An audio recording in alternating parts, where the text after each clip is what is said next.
Hello, everybody out there in YouTube land, and welcome to DC Fans United. So today I am talking about the upcoming Joker movie. Now this is coming out this year, in October, in fact, so it's really not that far away. It's coming along sooner than you might have expected. So I've watched the trailer a number of times. The trailer is out. Be sure and watch that if you haven't. I'll include a link to it in the description box. It's really the main thing we have to go off of right now, other than a few promotional pictures and things, which are available now. There was an article in Empire magazine recently that had a little bit about the Joker, and the main thing I gleaned from that was some really good images. But aside from that and some stuff you see on Twitter and the trailer, there isn't a whole lot that we know. Although, kind of what inspired this video is the director Todd Phillips. He says that his version of the Joker is an original interpretation and does not follow anything from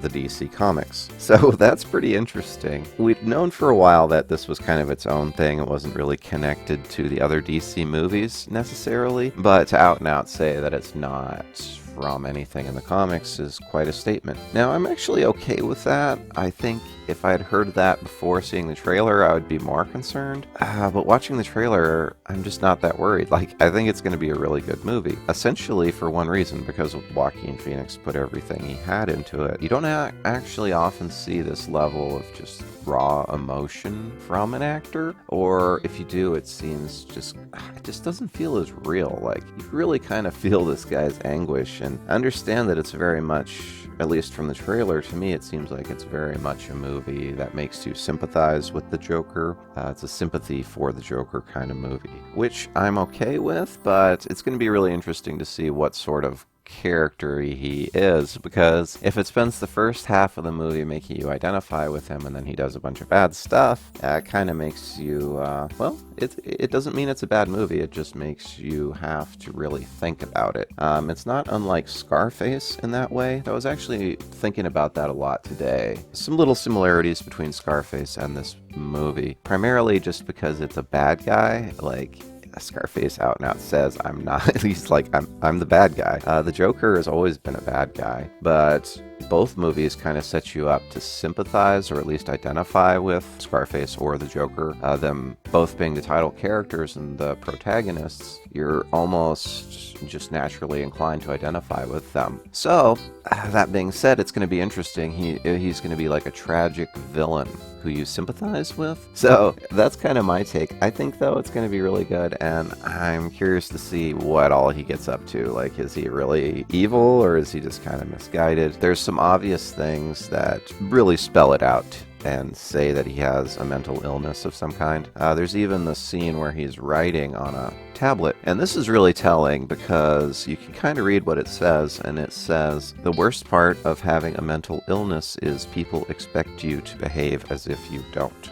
And that's really interesting. I think it tells a lot about this character and where the movie's going, but I also think it kind of really shows the overall theme of the movie of essentially mental illness. And there are a lot of people who are going to identify with that message. In fact, to go along with this, I looked, and right around 13% of American adults take antidepressants. So that ends up being about 45 million people. So there are quite a few people out there where the message of, put a smile on, just pretend to be happy and all of that this message, that this movie is putting forth, I think is going to resonate with a lot of people. And there's a lot of other themes in the movie too, just of a broken society, kind of beating a man down, even though he tried to do nothing but good. You kind of get that impression where he's talking about his mom told him his whole purpose in life was to bring joy and happiness into the world, so he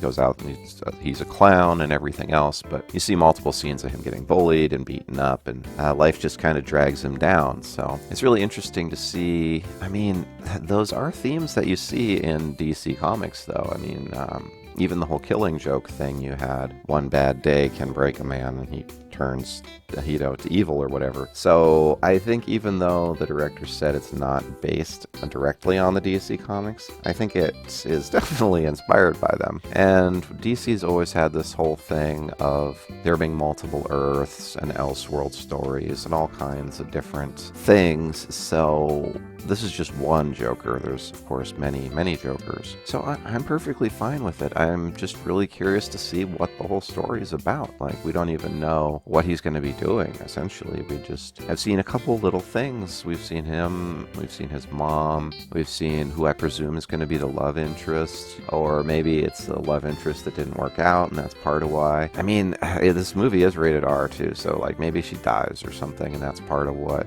turns him to be, the Joker. I'm really curious to see it, honestly. And it's really different, too, like, from a lot of movies like Shazam or whatever. The kind of thing I usually like is a lot more lighthearted. So I am a little concerned about it being rated R, but I'm also just so curious to see his performance. It's literally a performance-driven movie. As far as I know, there's no CGI. All the fight scenes and everything is real practical effects. It's just going to be acting, and it should be a good old school movie, which is also smart for Warner Brothers, because it should keep the overall costs for the movie down. That's what I've been saying for years. If these big companies would keep their movies under $100 million or so, they could almost be guaranteed to make a profit. And, you can do a lot with $100 million too. So I'm thinking the Joker is going to do pretty well, just on name recognition alone. And I think it'll be interesting to see if they introduce a Batman character within this universe. It seems like his antagonist is probably going to be the police force or a police commissioner or something like that. We do kind of get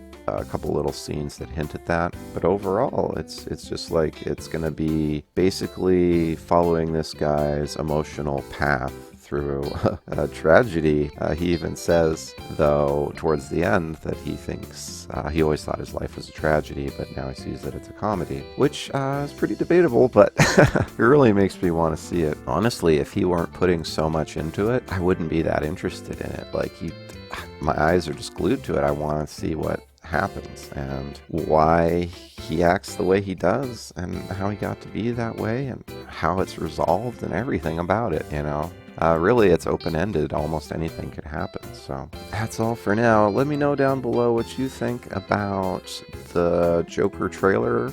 If you haven't seen it, definitely check it out. And let me know what you're thinking about this movie. Are you going to check it out? Do you think it's worth it? I mean, honestly, I do tend to get a little too hyped about things. Like, I'll be like, this is the best movie ever. And then I get in the theater. I'm like, yeah, it was all right. So I could be overly hyped, but I think right now, I think that it's going to be good. So let me know down below what you think. And be sure to hit the bell for notifications. Be sure to subscribe if you haven't. And as always, thank you for watching and being a part of DC Fans United. End of line.